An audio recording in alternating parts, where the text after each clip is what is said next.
ओम नमः शिवाय मित्रों। कुंभ राशि, अगर आपको एक बात पता चल जाए कि इस धरती की तरह पता नहीं कितनी ऐसी धरतियां हैं अलग अलग गैलेक्सीज में, आप हैरान हो जाएंगे कि कितने सारे यूनिवर्स भी हैं।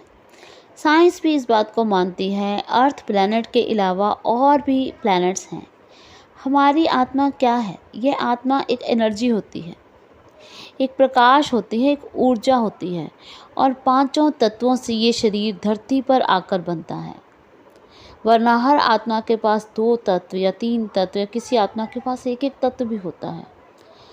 पृथ्वी पर ही आकर उसको अर्थ और वाटर मिलता है, तभी उसके 5 एलिमेंट्स पूरे होते हैं। धरती पर हम सभी रहते हैं। धरती से ऊपर बहुत सारे सूक्ष्म जगत हैं, जहाँ सूक्ष्म आत्माएं रहती हैं। अलग अलग सूक्ष्म जगत में अलग अलग तरह की आत्माएं रहती हैं। उनमें कुछ आत्माएं हैं जो जन्म लेती हैं और कुछ जन्म नहीं लेती। कई सूक्ष्म जगत धरती के लिए काम भी करते हैं। सूक्ष्म जगत जो है वो त्रेता युग के बाद बना है। बहुत सारे ऋषि मुनियों ने जब बहुत ज़्यादा तपस्या की तो उन्होंने काफ़ी शक्तियाँ इकट्ठी करके खुद के लिए सूक्ष्म जगत बनाने शुरू कर दिए। धीरे धीरे उनमें आत्माएं बढ़ती गई। आज बहुत सारे सूक्ष्म जगत हैं। कुछ सूक्ष्म जगत में तो ऐसी आत्माएं होती हैं जो 84 लाख योनियों में जन्म लेती हैं, जबकि कुछ सूक्ष्म जगत ऐसे होते हैं जहां आत्माएं सिर्फ मानव योनि में ही जन्म लेती हैं, जबकि कुछ सूक्ष्म जगत ऐसे होते हैं जहां व्यक्ति कभी कभी जानवर के रूप में भी जन्म ले लेता है, फिर मानव योनि में फिर वापस जन्म ले लेता है। अगर कोई व्यक्ति ये बात कहता है कि मनुष्य कभी जानवर नहीं बनता, तो वह अपने हिसाब से सही कहता है, क्योंकि वह उस सूक्ष्म जगत से आई है आत्मा जहां मनुष्य हमेशा मनुष्य योनि में ही जन्म लेता है। वह कभी भी जानवर का जन्म नहीं लेता।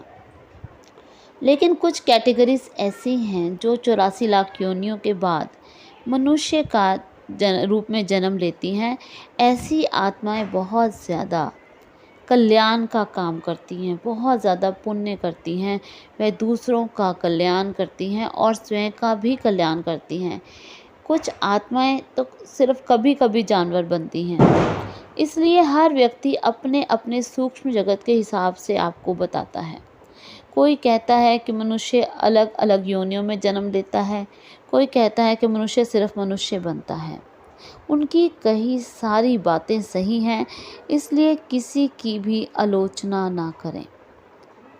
बड़ी ही आश्चर्य की बात है कि ब्लैक मैजिक करने वालों का भी एक सूक्ष्म जगत है, जहां से आत्माओं को वश करके बुलाया जाता है और अपना काम करवाया जाता है।